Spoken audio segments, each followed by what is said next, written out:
మనకు పూజ చేయకుండా, ఏది చేయకుండా ఆనందం వచ్చేయాలంటే రాదండి. పూజకు ముందు కొంచెం కష్టపడాల్సుంటుంది. మనం ఎంత కష్టపడతామో అంత చక్కగా ఆనందం దొరుకుతుంది మనకి పూజను చూసిన తర్వాత. నాకైతే అలాగే ఉంటుందండి.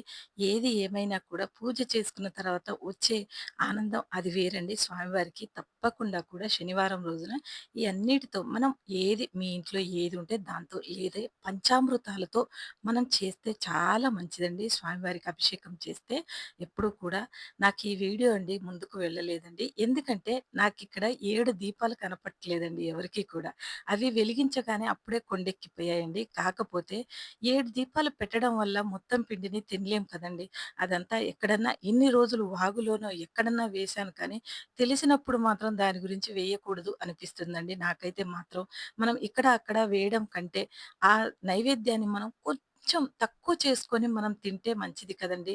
ఇంక ఏది ఏమైనా స్వామివారికి పెట్టే దీపం అంటే అందరికీ ఎంతిష్టమండి స్వామివారంటే. అంతిష్టం కదా! అలాంటిది మనం 7 దీపాలు పెట్టి మనం తినకుండా ఒకటో, రెండో తిని మిగతాయన్నీ ఎక్కడ పడితే అక్కడ పారేస్తే అది ఎంతవరకు న్యాయమండి మనకి. మనకి స్వామివారంటే ఎంతిష్టమో ప్రసాదం కూడా అంతే ఇష్టంగా తినాలండి.